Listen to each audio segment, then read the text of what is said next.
Hi, and welcome back to the Sanjay Says podcast. Today I'm going to talk about how an espresso martini won't solve all your problems, but two might. Read my red, turn the page. Sanjay's words, they pave the way. I live in interesting times, but it's not really a curse. I woke up at 5 a.m. a few weeks ago, stressed out of my mind. I couldn't take it anymore. After selling my company and semi-retiring, I had built the perfect life. Now it was all crumbling down. My business partner was abruptly gone, and I was left holding a bag full of problems that I didn't choose. Instead of a sedate life of socializing, writing a newsletter, taking my kids to hockey games, I was suddenly managing over 100 employees and having to figure out how to stop hemorrhaging cash across 4 ventures. I couldn't do it. I decided I was going to burn my life down. I would stop writing. I would close the businesses. Everything would be simpler. I got out of bed and said to my wife, honey, I'm stressed, but I've realized that I'm doing it to myself. All I have to do is shut down all the stuff that's freaking me out, and I'll have plenty of time for the kids, plenty of time for you, plenty of time for just our regular life. At 5 p.m. today, I'm going to put locks on the doors of our restaurants, and I'm just going to turn it off. I think I'm going to be fine. Her response was to look at me with wide eyes and say, you're not really going to do it, are you? And I realized in that moment that no, I wasn't really going to do it. But knowing I could do it made a profound difference for me, because all of a sudden I thought, up until then I'd been feeling like this was forced on me. All these businesses were forced on me, these employees were forced on me, and all this activity. But if I could shut it down and then mentally say, okay, it's gone now. What do I want back? Well, I actually want the restaurants, but I want them on my terms and conditions. So, but then I'm choosing them. And problems that you choose are always easier to deal with than problems that are thrust upon you. So my friend Annie Travaskis actually wrote an article about this. And if you see this in the online version, you'll be able to link to it. It's much easier to bear a burden that we choose than one that is thrust upon us. By mentally shutting down all the stressful projects in my life, I could mentally start them back up again and tell myself in the process, I chose this. So I was thrown a curveball by the breakup between me and my business partner. I was suddenly operating 2 cannabis stores, a cocktail bar, and a restaurant. All of them losing money. What was I to do? Well, I suddenly sold the cannabis stores. I immediately sold the cannabis stores, turning a substantial paper loss into a substantial actual loss. But I got into that business to make money, not because I liked cannabis or had any interest in operating stores. So, lesson learned. Don't do things just to make money. Do them because you really like them or want to be in that business, and then you'll make money. I wanted to sell one of the restaurants, Marked, but my kids wouldn't let me. They loved the menu. They said, Dad, figure out how to make it profitable. And you know, when your kids show that kind of confidence in you, how can I not show that kind of confidence in myself? I didn't want to own a restaurant. So how do I apply the learning from the cannabis, do something I want to do?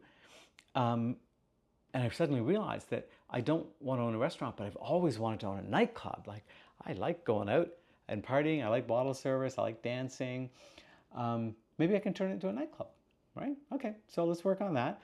My other place, the Cocktail Lounge, coffee, oyster, champagne, has always been my baby. I've always loved it. I have no problem running that place. So I just have to put some focus into it and see if I can make it better than it has been. Thank God I'm blessed with an understanding wife, amazing staff, and supportive friends.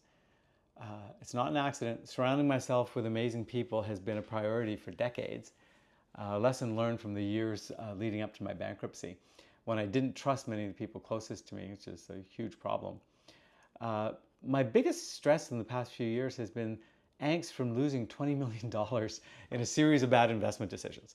Cannabis stores, restaurant, I had no interest in. A stock market I had no expertise in. A global pandemic I had no control over, each contributing to an overwhelming sense of financial and personal defeat. Now here I am contemplating investing more into my restaurants. How dumb can I get? But that's not the pattern. The pattern isn't that I've suddenly forgotten how to succeed. The pattern is a jagged series of gains and losses from the very beginning of my career. The falls are part of the rises. They're not about failing, they're about learning, and the learning leads to the next rise. I know now what makes a restaurant successful and what makes it a failure. I know better how to select business partners. I know how to cope with stress. I know not to invest in the stock market. other than index funds. So I've recast my past decade. I haven't suddenly forgotten how to be successful. I've been learning a whole new set of principles for this stage of life. Onward and upward.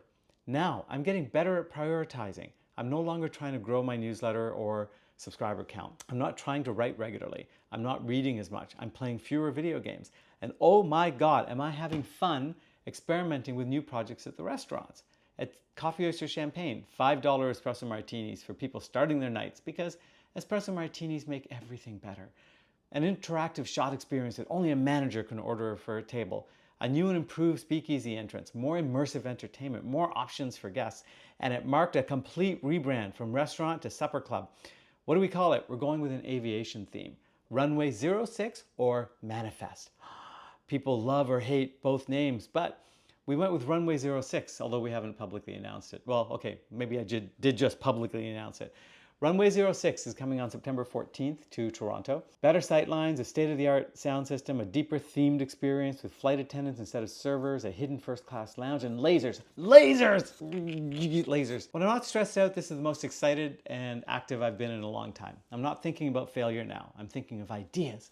I love being in the restaurants every night, welcoming guests and talking to staff about how to improve the experience.